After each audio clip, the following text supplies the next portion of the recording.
Hey YouTube, and Testizel, aka the Ghetto Cyrano, aka Angelo. This is my video responding to a video you did about quit being jealous of brothers need to quit being jealous of other brothers because of a young lady. Now you got a little more graphic with it, but I'm gonna try to keep it a little PC. I think too often men we associate goodness, beauty with goodness. Oscar Wilde wrote The Picture of Dorian Gray, and he sort of explores that in his novel. Basically, the premise of The Picture of Dorian Gray is there's a man by the name of Dorian Gray, and he has a picture. He's a very good looking man. He's beautiful, and he has a picture painted of him. And this picture that's being painted of him is very beautiful, and he says, I wish that I wish that I would never age, but the picture would age. I wish it were the other way around. And of course, what happens is Dorian Gray stays young and beautiful forever, but yet here he is committing these crimes of passion and crimes of murder and death and killing. Yet he still stays this young, beautiful man, even though years are passing and his painting is getting old and ugly and twisted. So I know I've already commented on your vid, but I thought I just wanted to kind of throw my 2 cents into the whole when a guy sees a good looking girl and he sees some other guy has her, he instantly gets jealous or he starts to question his own value and self worth. And at times I've been guilty of that. I've been guilty of that when I see a guy walking around with a girl that's just gorgeous, lovely, beautiful, sexy, everything, the whole shebang bang, and I start getting jealous. Like, why couldn't I get a girl like that? What makes him so special that he gets a girl like that? I've had those feelings creep up in my psyche from time to time. And I just want to just say that I want to thank you for just kind of being bringing a level head to the conversation or to the dilemma, so to speak, because I'm reminded of something in the Quran. It's Surat Al-Kahf. That's chapter 18, the cave in the Quran. And one of the things it talks about is this whole story of Moses and Khidr. Khidr was a man who was endowed with wisdom from Allah. And Moses went to this man, and this man tells Moses, you're not going to be able to have patience with me. And Moses is like, God willing, I'll be patient with you. So they walk along, and this man who has wisdom from God sees a boat just sitting there. And he just puts a hole in the boat so the boat can't go anywhere. And Moses is like, people earn a living on the waters using that boat. Why did you damage it like that? He says, I told you would not be able to have patience with me.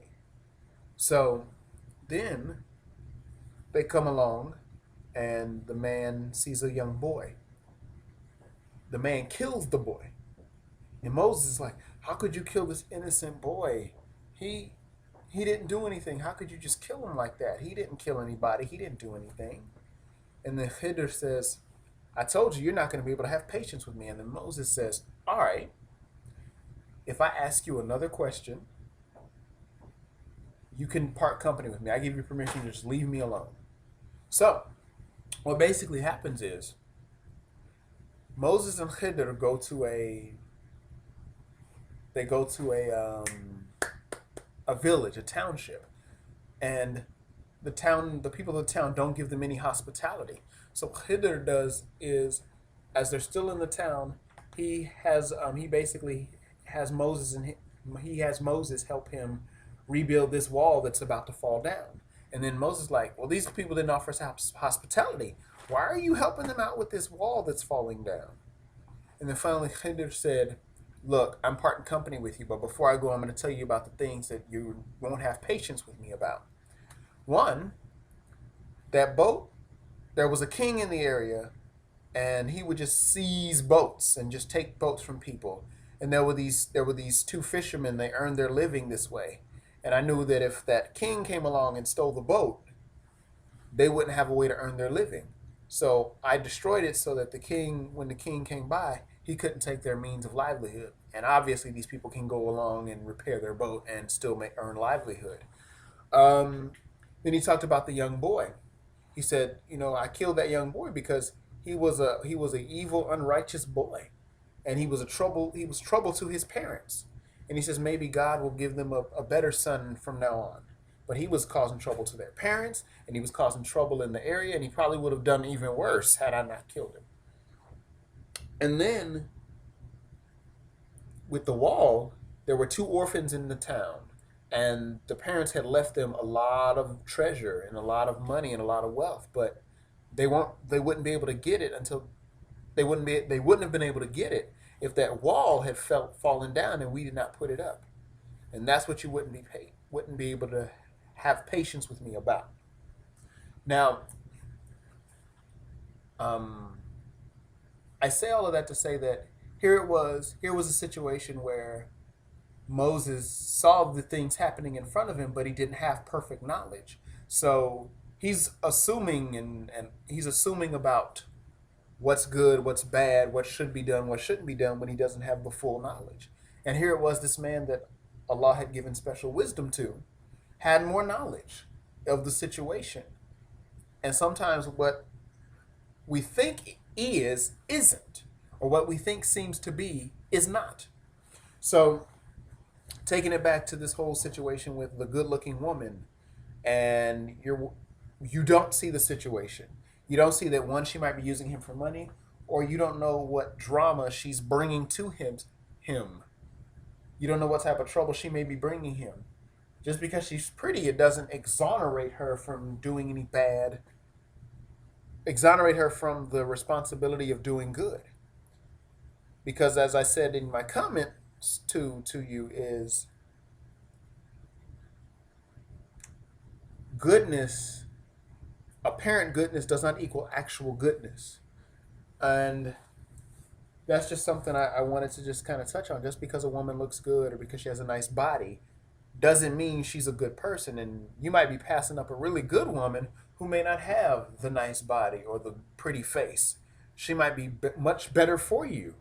But all you're caring about is what this woman looks like and so on and so forth.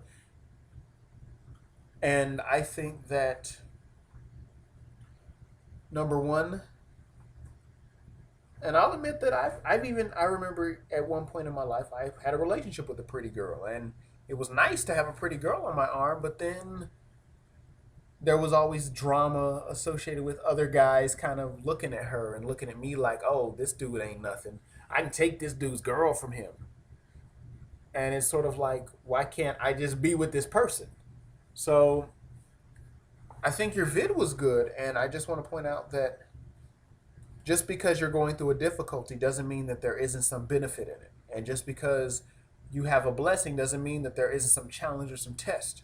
Now, in my faith, I do believe that every blessing, just as in struggle and in sad times, there's a test from God. I believe that there is also a test from God even in the blessing.